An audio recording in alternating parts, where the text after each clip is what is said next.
What's going on, guys? Graham Allen with App Properties here for a September. We're already in September, or we're already in October. Holy crap! We're September. We're actually in October. Real report.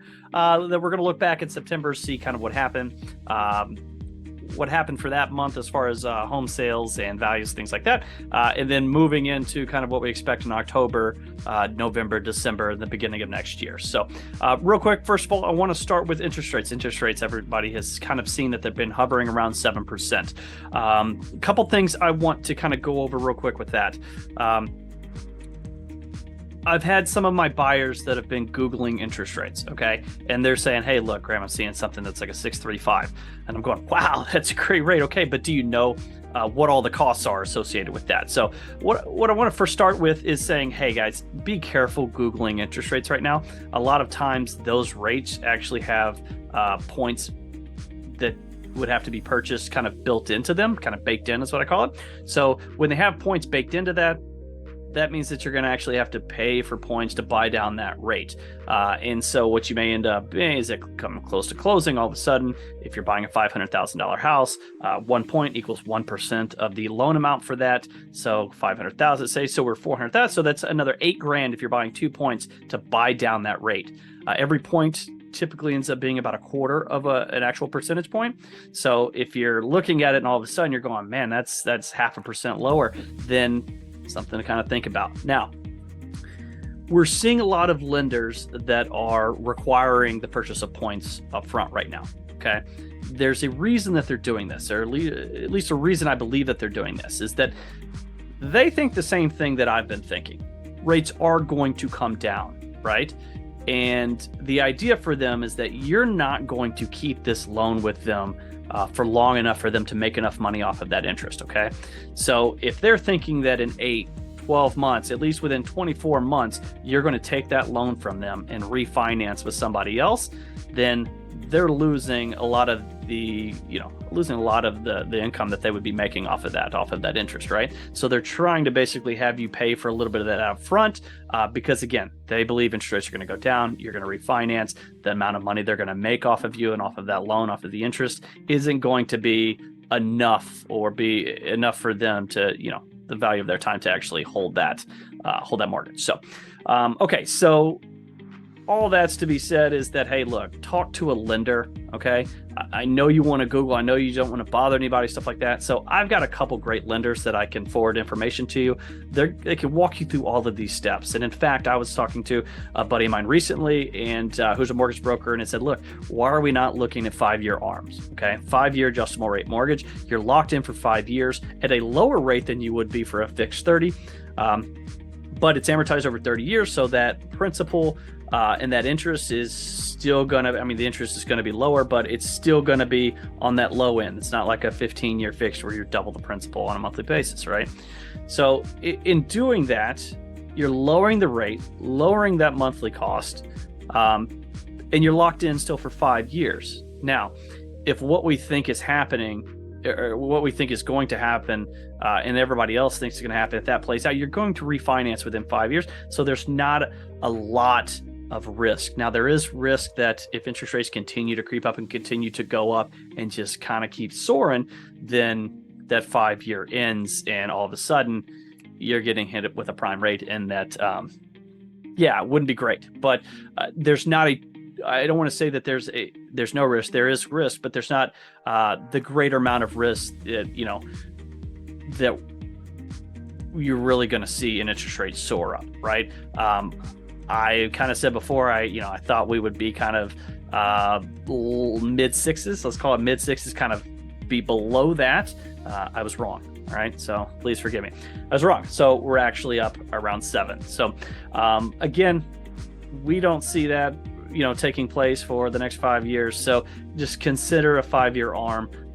Again, talk to a lender. A lender's going to be able to walk you through all the pros and cons of ARMs versus your conventional fixed or jumbo fixed, things like that. So again, I can give you a couple of those names. Now, let's go over what you all really came here for, and those are the monthly stats, right? Let's take a look at what we saw in September. Now, September, let's see, median sales price. We're looking at Naperville, man. Naperville really kind of they continued to go for quite a bit longer, and so did Wheaton down there, to increase a little bit more. Now they've kind of flattened off. Wheaton is just now kind of flattened off. Naperville flattened off over the past couple months, but we see Glen Ellen there is, as I said last month, they've kind of tabletopped, and I do expect us to kind of come back down in that area. So, look, we're seeing these we're seeing these prices, and a lot of people are saying, "Oh man, from what we purchased, in this past year, is the bottom just going to fall out?"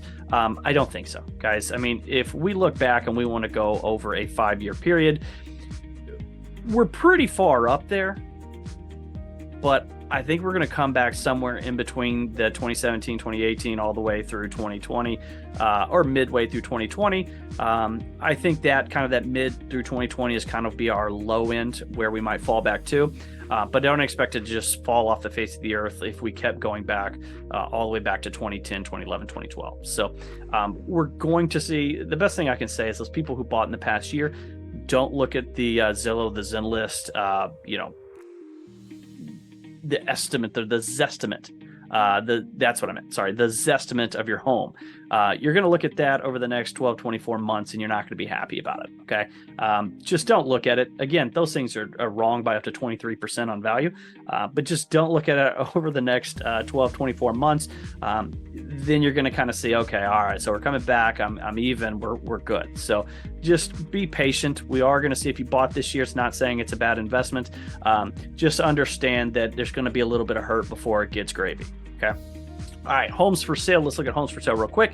We saw a little bit of an uptick in the last month. Really, it's just kind of that final surge coming into the fall. We do expect those to kind of make that turn and come back down and be pretty much the lowest that we've seen. There's not a ton of inventory currently on market. We don't expect there to be a lot more. So this really what's out there is kind of what's going to be out there, and we'll have a couple things trickle on here or there, people that have to move, that have to sell. So those things will continue to come on as they do every year, but we're not expecting to see some big surge or something like that of inventory until we get into the normal cycle, which is more like April, kind of May of next year. So new listings, exactly kind of what we were talking about here. We're finally seeing that downturn in Naperville, kind of more of a sharper downturn. I think a lot of those sellers, a lot of people sold in Naperville, right? But again, not so bad when we look back at previous years, right? So if we're looking at the other markets, again, we're leveling off. We're not going any higher. We should come back down. It matches right back up with what we saw on the homes for sale. So let's take a look real quick at median market time. Median market time, I said last month, you can't get lower than low. We're not. We're actually seeing a little bit of a creep up. I expect that to continue to increase a little bit, but not a whole lot, primarily because of low inventory and still the high demand. So we're still going to keep those kind of right there. The only thing that's kind of bumping those up are some homes that were not quite as updated as much. We're really trying to maximize value that are not, I don't want to say they're not quality. They're quality homes. They're just overpriced when they first listed, and they, were expecting to, I don't know, hit the lottery. I don't know. So we're going to see that kind of drive up that the median market time. But overall, it should stay all the way at the bottom. So what kind of goes along with this is month supply, right? Month supply of homes tells you kind of how long it's going to take for all these homes that are currently on the market get eaten up. Okay. We're seeing that trend upwards. I expect that to kind of level off. Again, some of those homes that are kind of sitting a little bit that may have priced themselves too high for the market as it came down, and with the rates kind of coming up,